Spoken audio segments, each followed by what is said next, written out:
Hello guys, this is Abi aka onlyabidoang, and today we're gonna be taking a look at some of the new features coming to the upcoming Sims 4 expansion pack, Life and Death, that will come out on October 31st, 2024. So the reveal trailer was just uploaded yesterday, and honestly, I rarely do videos like this, but after seeing the trailer, it looks pretty intriguing, and it's been quite a while since I was genuinely excited for an expansion pack.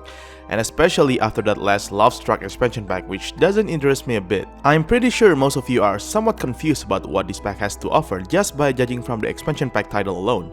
So I'm here to break it down for you, not only based on the trailer, but also from this official blog and the EA app description, as they cover many features not mentioned in the trailer. And I'm gonna focus more on the gameplay itself, not the new created sim items or built by objects. Now let's take a look. There's a new world in this expansion pack, and it's called Ravenwood, which was mostly inspired by the country Romania stated by one of the sim gurus. It has 3 distinct neighborhoods. First is the Cross Crossing, which looks like this village square area with 2 types of festivals that can be held here, which are Ravenwood Family Day and Cross Crossing Celebration of Life.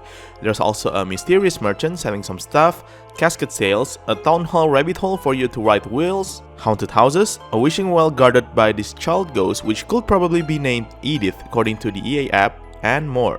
Next is the Whispering Glen, a more countryside area with both scenic and historical ruins, shrines to explore, and even its own festival called the Moon Revelry. And the third is called Morning Vale, which appears to be a spookier neighborhood regularly visited by ghosts, with another festival called Thin Festival, an afterlife anonymous meetup, and you can also swim in this baleful bog river with supernatural properties. The Grim Reaper can even be seen wandering around here sometimes. It's also mentioned that an NPC called the Mother Ghost can give you a quest somewhere in the world. Sounds like a pretty eventful world to explore, to be honest, but with all these festivals, I just hope that it won't fill up the notification bar and annoy us every once in a while. There's also no information about the total number of lots or their sizes in this world so far. There's also this new pet crow that you can have. They can give you gifts, be taught to say words, and can even kill your sims if you annoy them enough, which gives a new death type, death by murder of crows, because a flock of crows is called a murder. Sims can perform tarot card readings for themselves or other sims, which may be a new way to gain money perhaps, and apparently tarot cards are a new collectible that you can find in the new world.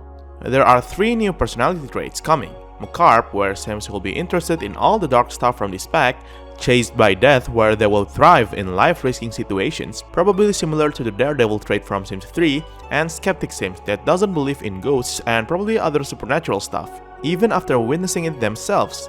There's also a new skill called Thanatology, aka Study of the Death, which will probably tie in with the 2 new careers in this pack.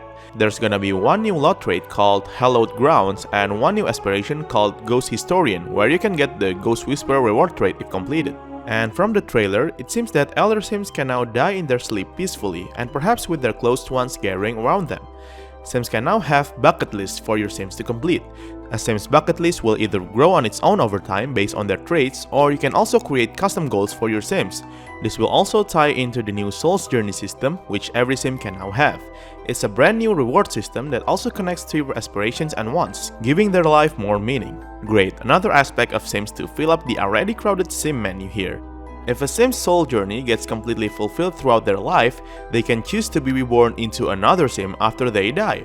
Reborn sims can be customized in Create a Sim before they are born again, and they can then choose which household they will join in after that. They can even be reborn with existing sims as their parents. After rebirth, they will retain their previous childhood skills, traits, and possibly reward traits, and infant milestones from growing together. The trailer showed that they can be reborn as infants, but judging by the statement, it looks like you can be reborn into any age group. They will also get a new reward trait called Burning Soul, and after death, it's not over yet. Instead of having your ghost be ripped out into a tombstone immediately, you can now choose to still be a part of your household right after and help out as a ghost. In the base game, you would need to befriend the ghost in order to invite them, but I guess this spec makes the whole process more instant. A ghost with incomplete soul's journey when they die will linger around as a ghost with unfinished business, and you can complete them in this form in order to get the option to be reborn or finally move on to the next plane of existence. They can still stay as a ghost though if you want. Ghosts in general will also get an overhaul in this pack, but I'm not sure if there will be any new additions for them in the base game update later. Anyway, it stated that they can now have their own skill tree similar to other occults from previous packs like werewolves and vampires, with 5 ranks to progress. There's also gonna be 3 different branches, good, neutral, and evil, each with its own unique abilities to be unlocked. Some of them are probably the ones shown in the trailer here, and apparently, Ghost can now perform a spectral woohoo in literally every object. Yeah, you heard that right. Now crank up those woohoo spots list. Additionally, Ghosts can now either help out or scare other sims to gain essences, which can be sold for some cash. There's also this new ghost case shown in the trailer. You can also have funeral as a social event after a sim passed away now, with 14 activities to choose from eulogy, lighting candles, giving toasts, and many more. Funerals aren't all somber though. You can also have a more upbeat funeral if you want. You can also set up the portrait of the deceased sim, customize their grave sites and caskets, choose the look of their headstones and urns, and add decorations to their casket. The ghosts of the deceased may even appear on their own funeral.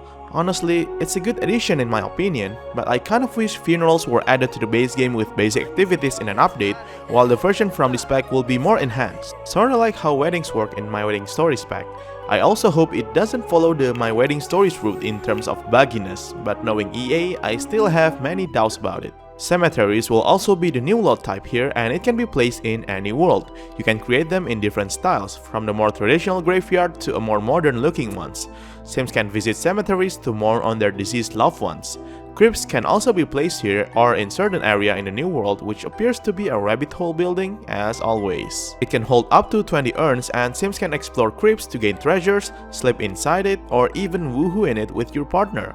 You can also meet the Gravekeeper NPC where they can share ghost stories to you, and ghosts can also be seen wandering around cemeteries at night. This pack will introduce 2 new careers. The first one is the Undertaker, which will pretty much work like regular careers where you work off screen, but like most of the new careers, it will probably feature work from home activities. It has 2 branches, Mortician and Funeral Director. The next career is actually an active career, which is the Reaper profession, where Grim himself is your boss now. So it's something like the doctors, detectives, and scientists from Get to Work pack. They will first apply as an intern, or in this case, Grimtern, and work in the Netherworld Department of Death Headquarters, which I think is located on its own special area. Not much has been revealed about the profession, but it was said that you can go off into the field to reap souls in person, stop active hauntings, practice reaping souls using training dummies, determine causes of death for reaped souls, return souls back to life, and use the Netherworld portal to store souls and meet the quota. Inheritance will also be a thing now, where Sims can create a will from the computer or at the town hall when they're still alive.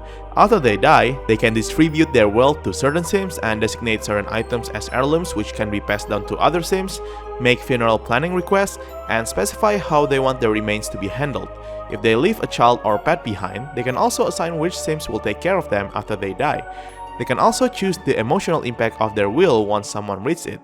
And if the sim writing the will is the last living member in their household, they can choose to donate their simoleons to charity or another household they know.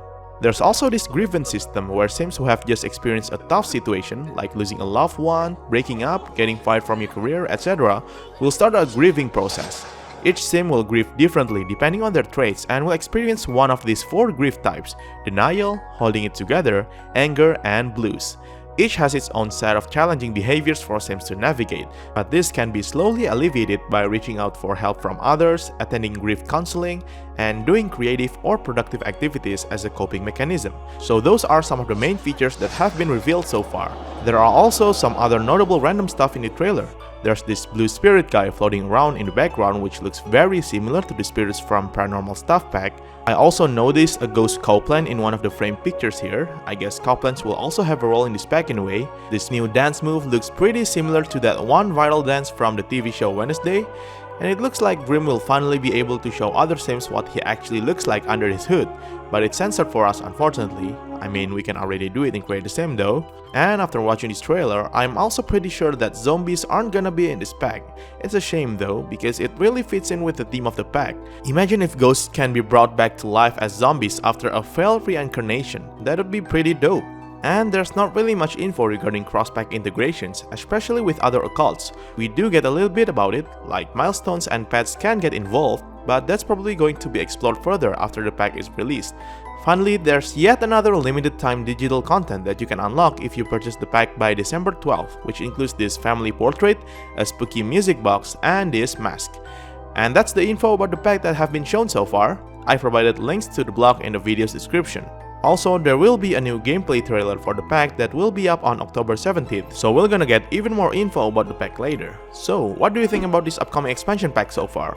Let us know in the comments down below. Thank you so much guys for watching this quick video. I hope that you like it, and be sure to subscribe to my channel if you haven't for more Sims contents like this. See you later!